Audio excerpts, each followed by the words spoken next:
face. This is what it's like whenever you're preparing for a YouTube video. Hello everyone, Mr. Happy here, and welcome to a video on a game I got to play very recently, and I'm going to get to show to you guys right now. This is Stories, The Path of Destinies. It's an indie game that's coming out on the PlayStation 4 and PC sometime in the next couple of months.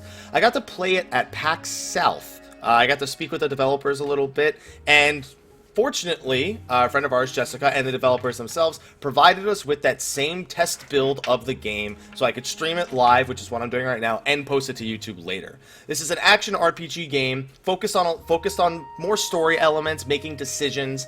There's a lot of different endings to this game. We're only going to get to play the first little bit of it, and I just love it. You'll see what I mean by the stories and the decision-based combat. The combat itself reminds me a lot of Batman. So if you have any questions about it, be sure to ask away. I'll do my best to explain the different aspects of it as we're going through the new game. So without further ado, hopefully my PlayStation 4 controller works as I don't have Input Mapper installed. Let's go right away. Years ago. How many? The war was a blur, and now 3 Raven scout ships were chasing him. Where are you running, rebel? Cawed the Raven captain over the loudhailer. Renato could see them cranking up their catapults. Just going out for milk? Renato yelled back. Where can you run? Laughed the Raven horribly. Far behind him, another city was burning. The dark cloud above its island was thousands of Imperial ships. The fleet was doing a thorough job. Take us to the rebel base! I will spare your life! It cawed. The entire jury-rigged rebel fleet was only a few islands to the east.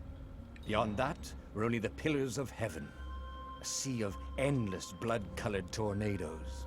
The rebellion was out of time, unless Renato could bring a game-changer. Maybe he could. Renato had found out where he could find the pieces of the Sky Ripper, the legendary weapon that had exiled the lost gods. Surely a legendary weapon could win the final battle. On the other hand, his old friend Lupino had sent Renato a desperate message saying he had a brilliant scheme to save the rebellion. If Renato could only rescue him. Renato dived the Farfarer towards the abyss. As he felt the heat of the jet stream, the Raven ships peeled off, not stable enough to follow him down there. Now it was time to choose. Lupino or the Sky Ripper. So basically with every chapter of the game, you'll be given a decision along these lines, and it looks like I may need to start over because my, oh, no, there we go. Now it's doing it correctly. I don't know why it did that. That was really strange.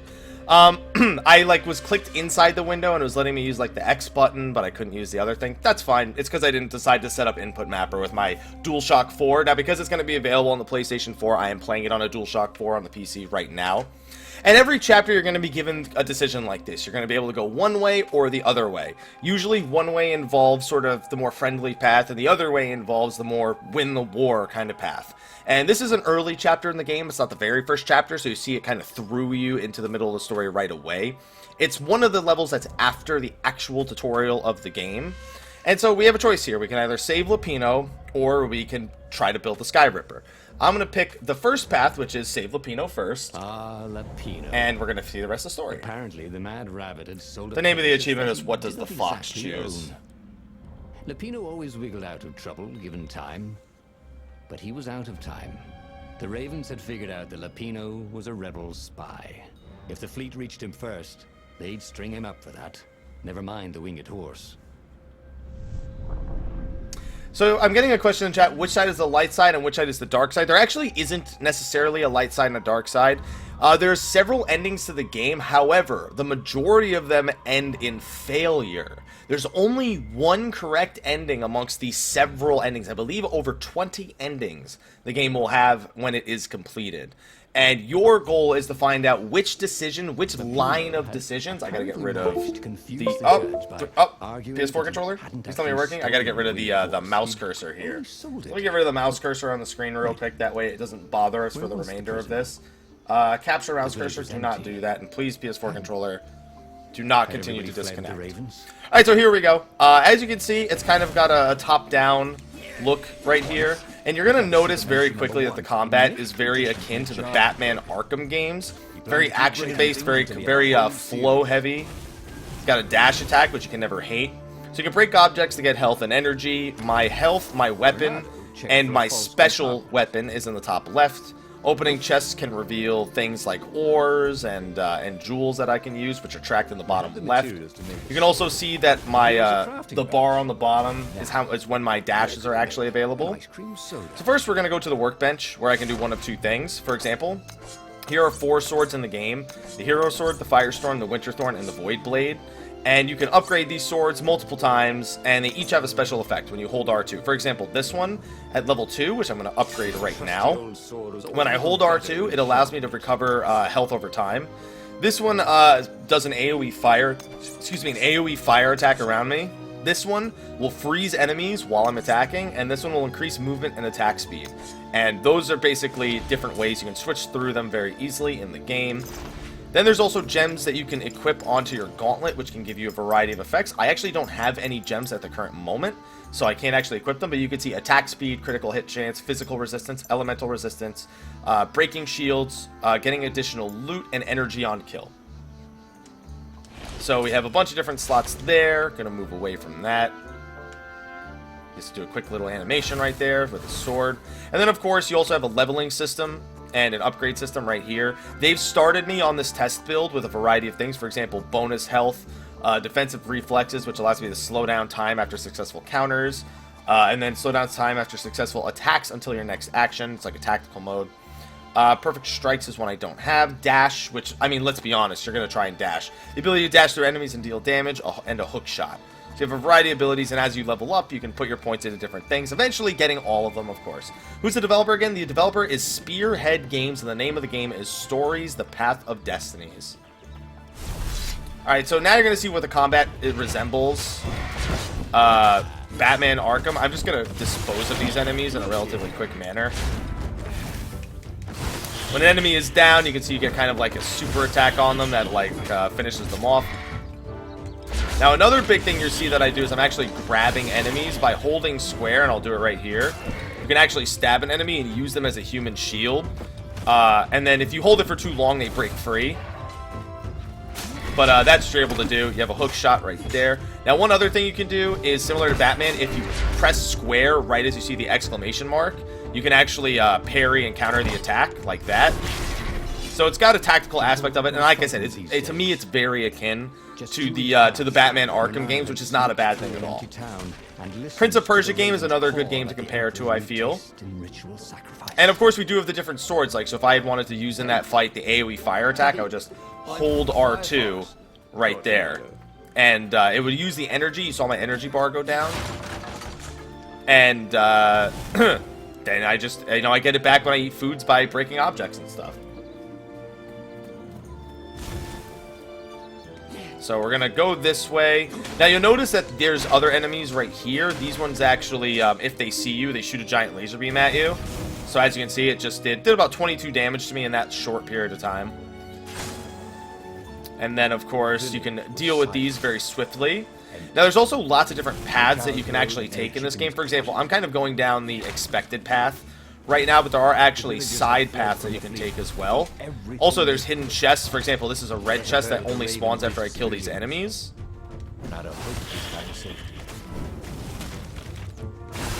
Alright. Kill all the enemies, get a combat report, and now we can open up this chest and get whatever's inside. I'm not actually sure. Maybe. I believe I remember seeing something along those lines, Mirage.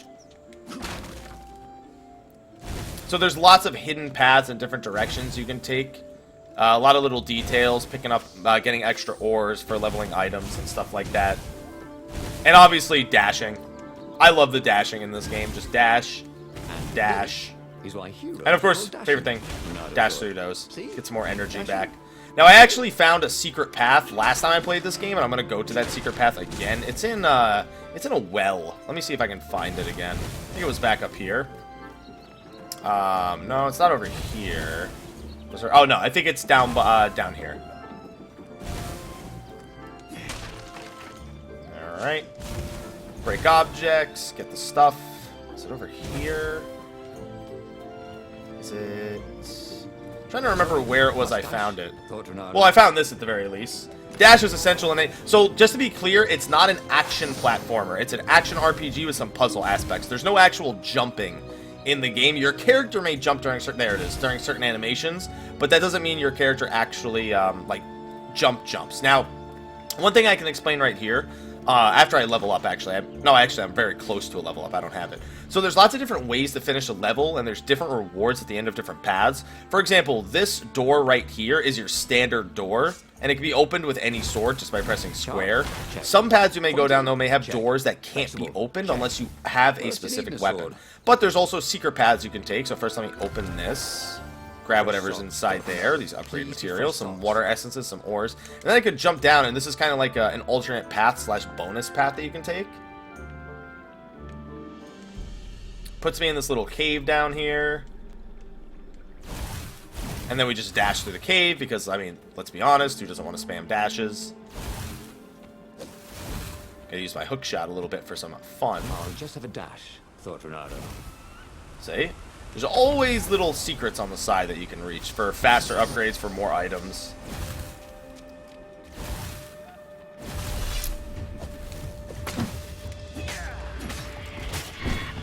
Use that to block the enemy, then counter him.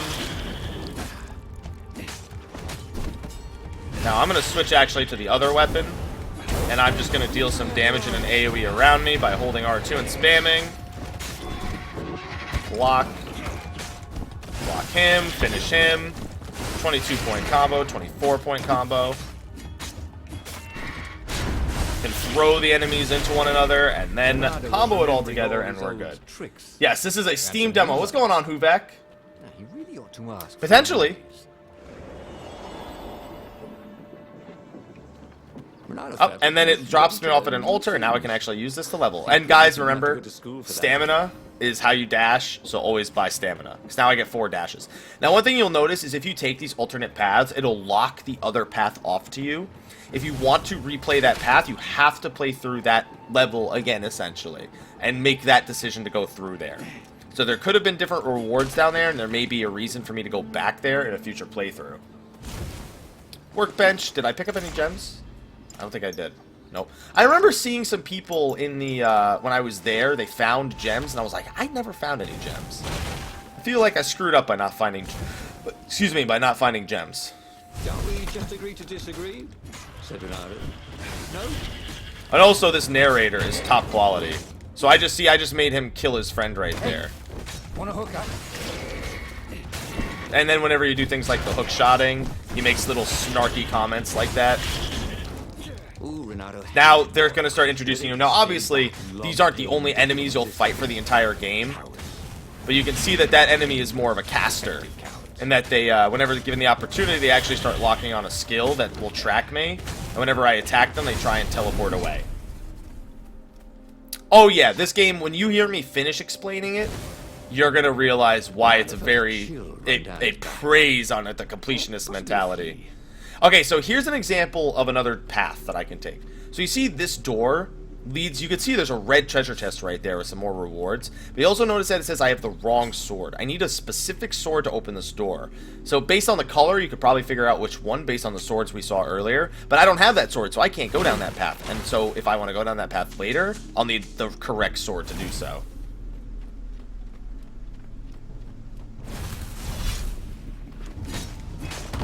There we go.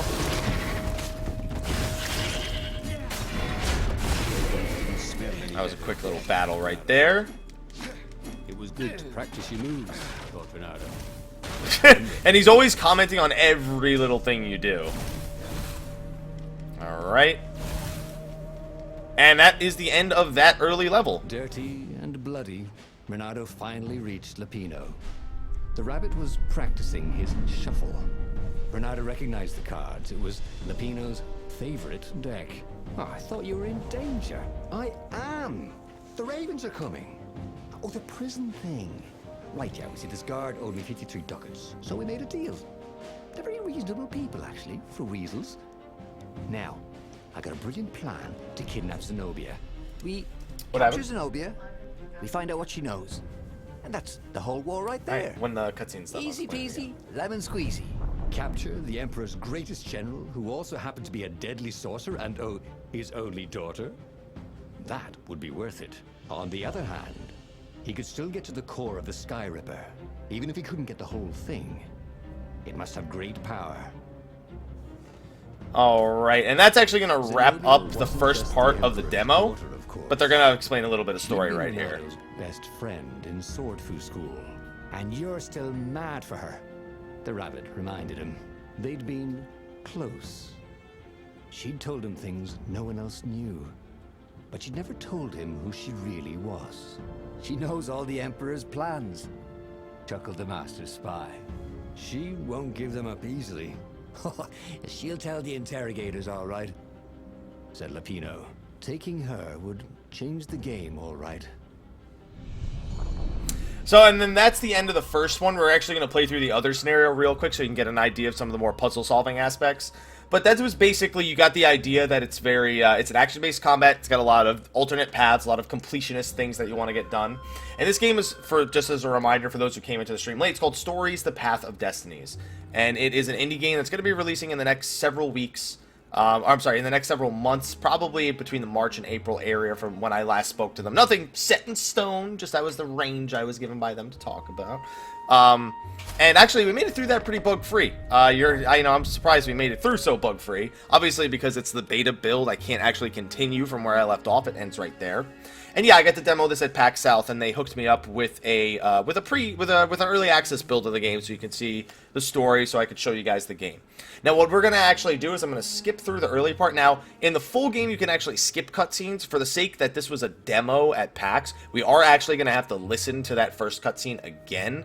But you can already see, while they're actually going through the little explanation here, let me explain the entire goal of the game. So I mentioned earlier, there's only one correct way to beat the game, but there's over 20 different endings. Basically, you're going to want to go through the game, and each story should only take you about an hour to an hour and a half to finish a single playthrough. But if you get the wrong ending, you can then go back with all the stats, with all the swords you collected, and play through the story again. And then you keep trying to find, you keep doing all the different combinations of endings until you find the one that actually ends the game. And even then, you can still choose to play it over and over again.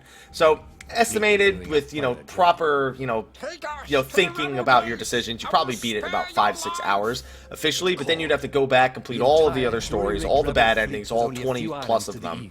On top of that, all the secret rooms, upgrade all the swords, and find all the secrets, do all the puzzles. So there's a lot of things to go back and do as a completionist. And it's just a nice little indie game. I love the hell out of this game when I played it. It's currently planned to be on the PlayStation 4 and PC right now. They just got their Sony certification not too long ago. And this is actually a Steam build of the game that I'm playing on right now. His old friend Lapino. And in the full game, as you can see, there actually is a skip in the bottom left. It won't let me skip right now, just for the sake of the fact this was the game being showcased, and they didn't want people skipping the cutscene in the middle of the demo showcase. Towards the abyss, as he felt the heat of the jet stream. And also, Dub, welcome to the stream. Yes, we're doing a bonus stream. I wanted to showcase this game before going on to Final Fantasy XIV for the night. Lapino or the Sky Ripper. And now you're going to get an idea of what some of the different level designs look like, because now we're going to go and we're going to try to build the Sky Ripper, which is this ultimate weapon that we're going to try to use in order to win the war. Hey, Goku, what's going on, dude? Isengrim III had once been kind, but he'd gone mad. And now he was conducting secret, obscene rituals to bring back the lost gods. Had he, somehow, summoned the long-lost components of the legendary weapon out of the deep places of the earth? It was more than Renardo could fathom. But if he could find a legendary weapon, he would use it. Here we go. Yeah, I am, Apple. At least a little bit. At least a little bit. In the island, Renardo could not help but feel a tinge of... Similar, Huback, yes. He'd left Lapino behind. He hoped the Mad Rabbit had somehow escaped the Ravens. He hoped they hadn't eaten him. They had. He hoped they hadn't eaten him alive. Why had he chosen the Sky Ripper? Renardo never made plans that required constant vigilance. And also, as you can see, okay, so, like, here's the bug. Obviously, this chest isn't supposed to be in the middle of the ground. But, obviously, this is an early access build. There are quite a few known bugs. For example, in this level, there's a place where you can get stuck in the story. There's actually a couple places where that can happen if you make one certain decision and then try to backtrack, but those will be fixed when the game actually fully launches. Ooh, Renato loved to improve his gear.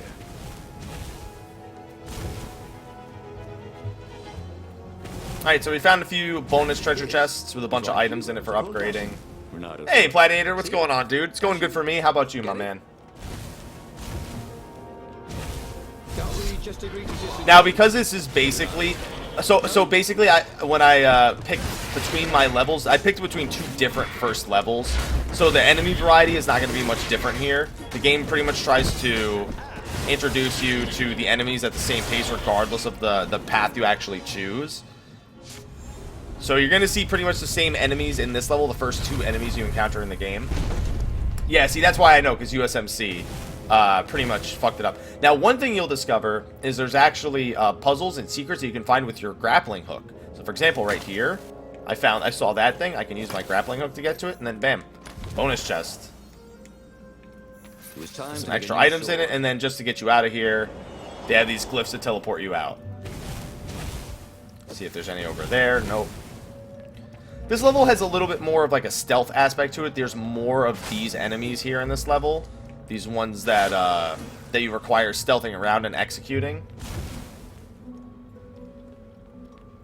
Firewalls only let you through if they think you're hot enough. Alright. Let's open this door, this optional side door. And we can go down this path instead of facing the enemies there. Hey, I hear black is the new dead.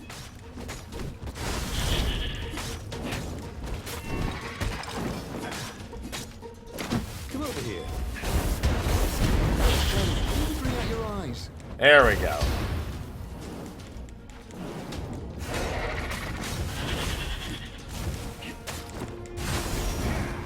Alright, got rid of all of them. I can deal with the rest of the enemies, and we'll be good to go. It always starts you over, just for the sake of this demo, at around level 8. I know this level pretty well, so I'm going to beat it a lot faster than the previous level. Oh, well, I can't finish the game now. The full game isn't available. Here's another door I can't access because I don't have the right sword. And also, in case you are curious about the story, there are little things like this that will give you background text on some of the rituals. Like this was a scroll left behind by the Emperor himself, and you can read that to get a little background on the world itself.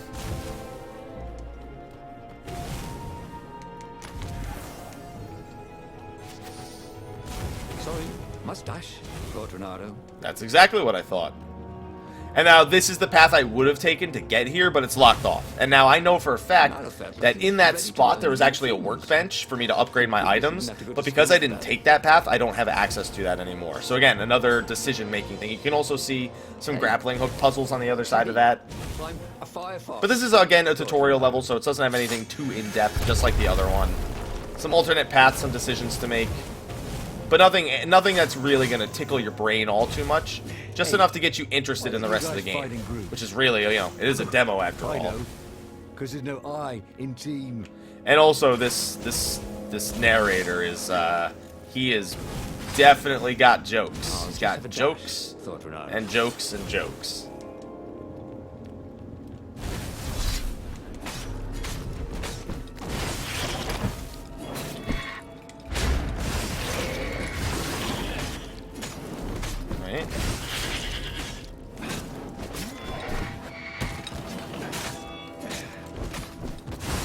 And there we go. Easy peasy lemon squeezy. Ah, a puzzle. A puzzle. Renato loves puzzles. He couldn't figure them out. Another door I can't open. On the See? other hand, if there was a puzzle, it was probably meant to keep people away from something good. So we're just gonna quickly activate this. Now, one thing, another puzzle. You'll see this quite a bit in this level. Some extra loot that we can get by going this way. One more. And some extra upgrade items. Really, really long tentacles. And I'm getting achievements, by the way. I just got another achievement. I wonder if these achievements will carry over till the game launches. That'd be great. That was new. Most people still use doorknobs. Also, I can be breaking these, by the way. Boom! See, that's what I was thinking. Making sure there's no secrets for me to grab right here.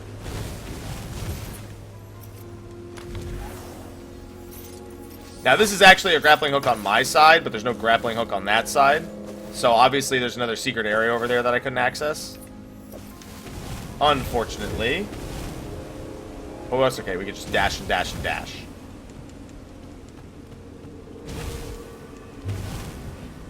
And if I had another level, I could upgrade it there.